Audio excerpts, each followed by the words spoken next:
My life has been a whirlwind of traveling and doing what I love. I dig in the dirt for a living, and I walk around and I hike and hike and hike. I love it.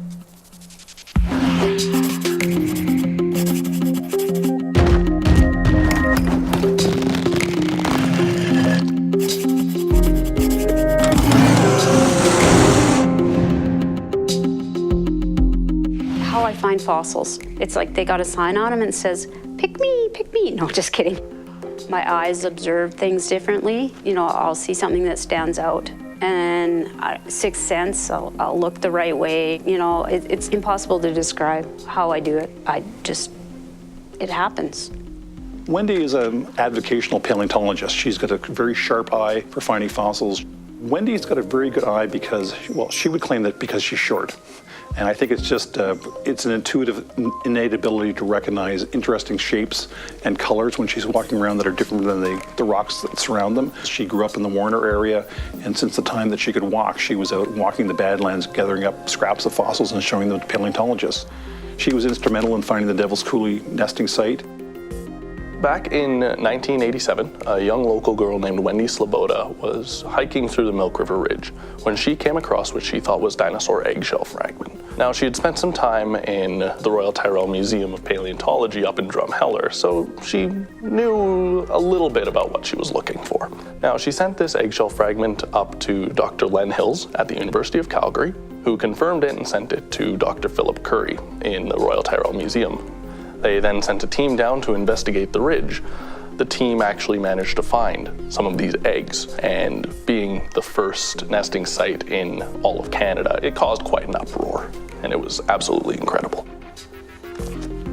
Devil's Coulee Dinosaur Egg Site is so significant because we found dinosaur eggs there, but also was found dinosaur embryos, babies still inside the eggs, and it was the first in Canada. There was also eggs found in Montana, but they were hatchlings. These guys were still actually inside the eggs.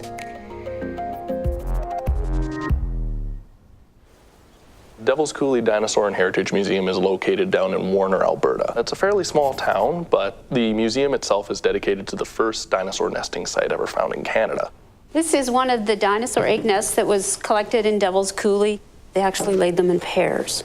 It's a very important site, and even though the museum itself is small, we make up for our size with full guided interpretive tours. So we are going to be doing something called surface collecting, where we're going to take a look around and we're going to pick up microfossils, examine them, and then we're going to put them right back where we found them. When we take people out there, they get to experience what it would be like to be a paleontologist going out into the field. We examine fossils that have just barely touched the surface. Oh, a little piece of tooth. Oh, that's a nice one too. The kids get the chance to learn about how these dinosaurs lived, what they did, and how they acted in the world. The Devil's Coulee Dinosaur Egg Site, it's a special place for me because it kind of set my life on a path, and it led me into dinosaurs, and that's what I've done since 1987, and it's been quite an exciting life.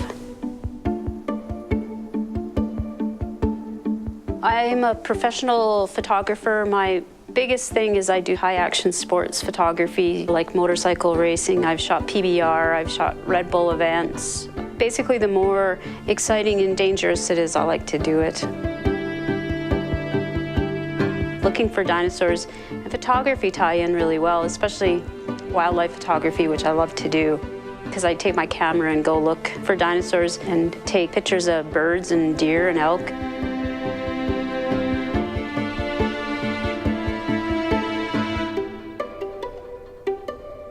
The southern Alberta area here has a lot of dinosaurs, but when everybody thinks of dinosaurs, they think of Dinosaur Provincial Park or the Drumheller Valley, which in my opinion is kind of good because it keeps people away from here and they don't want to flood to try and find dinosaurs. People like to collect dinosaurs and pick up dinosaur bones. If they don't know where they're at, they can't.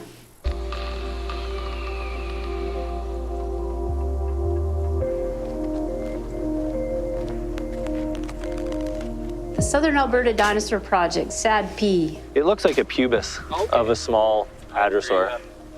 It's not part of our guy, I don't think. Dr. Michael Ryan and Dr. David Evans are two very good friends of mine. I've worked with them a lot, and I think it's a great project. They're doing a lot of good stuff. Yep, I bet you the head is just tucked right there. They would have a curve back, be about that long, the neck. The Southern Alberta Dinosaur Project is a multi-year collaborative research project between myself at the Royal Ontario Museum and my colleague Dr. Michael Ryan at the Cleveland Museum of Natural History, in association with colleagues here at the Royal Trail Museum, the University of Alberta, and other institutions. And our goal is to study some pretty remote areas of southern Alberta, like here along the Milk River Valley, fill in gaps in our knowledge of the dinosaur fossil record of Alberta to better understand how dinosaurs are evolving and changing leading up to that end Cretaceous mass extinction. This looks like actually like it might be two bones. That looks... Dinosaurs actually are important for understanding what's going on in our modern world today. The work that we're doing here doesn't help us save individual species or individual animals today, but it puts the scale of how we're affecting our environment and our world and our global ecosystem today in an important historical perspective.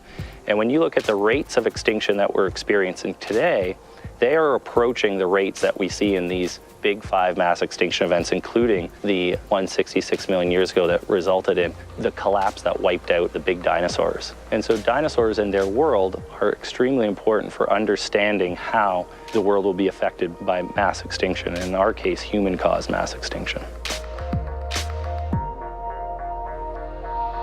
A lot of our big finds here in southern Alberta are owed to Wendy Sloboda. She is one of the very best fossil hunters anywhere in the world. She has over 3,000 fossils to her name in the collections of the Royal Trail Museum, and she has definitely found most of our good specimens.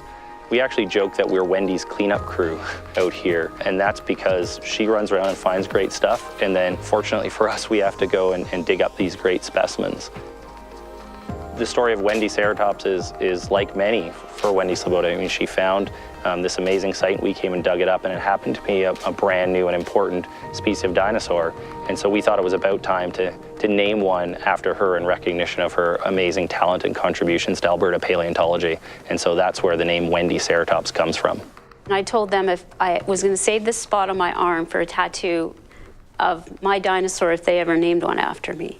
Well, they obliged me and named this dinosaur after me, and they called it Wendiceratops pinhornensis. And it's a ceratopsian, and it has a very unique frill, and it's got spikes that droop forward. They said they compare it to my dreads. It's on display at the Royal Ontario Museum right now. It's pretty neat. I got to go out and see it in January, mounted and everything. It's a pretty cool little dinosaur. We actually made an exhibit around the discovery of Wendiceratops and how scientists go about identifying new species in the fossil record. So we actually have a full-scale reconstruction of Wendiceratops. We actually have the first bone that Wendy found in the ground, and we have some of the key original fossils that highlight that incredible story. To have a dinosaur named after you is one of the biggest honors that anybody in paleontology can have. I was pretty excited, and still today when I hear them say Wendiceratops, it's just like shake my head. It's still kind of weird to hear it and to know that that's my dinosaur. My hope for the future of paleontology is that it continues to grow. We have so much more to discover, and I think the Southern Alberta Dinosaur Project shows that you can get a lot out of an area like Alberta that many people would think is has been basically played out. And there are so many places like this all over the world that paleontologists have barely scratched the surface on. And I'd like to see a bigger next generation explore more areas and find out more things, fill in those gaps, and give us a better understanding of the history of life on Earth. Dinosaurs have kept me active. It's helping me stay younger, and every year I want to go out and find more and more and more and more, and it's fun. I enjoy it. It's good for my health. It's rewarding. It's just everything.